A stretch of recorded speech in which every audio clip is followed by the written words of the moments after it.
I'm Literary Freak 11 and welcome to day 3 of Journey Through the Multiverse of My Mind. So this is the card for today. And the word that went with it was presumptuous, so overstepping bounds related to courtesy or taking liberties. And without further ado, I'm going to begin reading. The give and take between heaven and earth could be odd at times.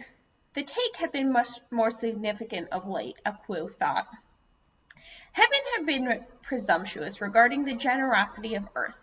Survival in the desert had always been stretched thin, a leap from one stone to the next, but now things were even more tenuous. Aquu lived in isolation with his wife and 5 children. There had been a 6th, but he didn't want to think about that, not when he had 5 others who needed him. The sandstone house was referred to reverently as the Sand Castle. Aquu had spent much of his life in tune with nature and the way of the world, but even he had ignored the signs that heaven was taking more. Earth relied a great deal on the rain and sun and would give much for it, but heaven wanted more than they had in the past and relinquished much less. To his great surprise and utter trepidation, he found a flock of penny farthings cycling themselves across the sky. What use did heaven have for penny farthings in any case? And yet, for one who thought himself in tune with the ways of the world, he had denied to himself that the world was changing. Heaven had taken a great deal from him, but what else was he to do? Aquu worried that with no rain and sun, he'd have to leave his desert home, but he and his children worked hard and stretched their resources. But then, the clouds sent hooks down once again. They had seen something beautiful, and they wanted it, and it was his house.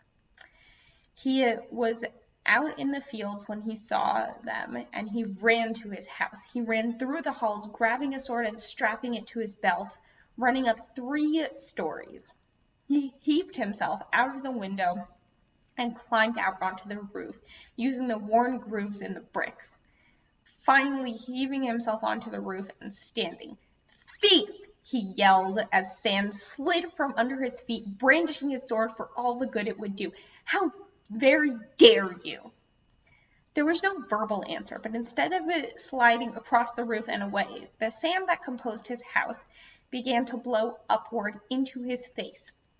He wrapped his headscarf tightly around his face and yelled through the cloth, "How dare you take the home I built with my own hands, after you've taken so much from me, my child who died of disease and thirst, my crops that I might have sold for extra profit, but there was only enough to feed my family instead. You have robbed me, and yet you take my house like you haven't taken enough?" The sand seemed to pause where it was in the air, as if questioning its order to keep moving upward. Then the thunder rent the sky, and Aquu looked up into the face of a gathering storm, and it began to rain. But heaven wasn't done with him yet.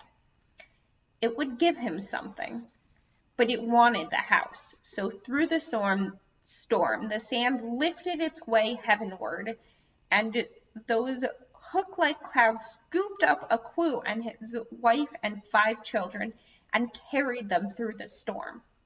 With no idea where they were going, afraid to move lest they fall to their death, they settled into the clouds, carrying them away, and waited to see what would happen next. Well, that's all for now. Thanks so much for watching. I also have my book on sale if you would like to purchase it using the link in the description below, and I will see you tomorrow for another video.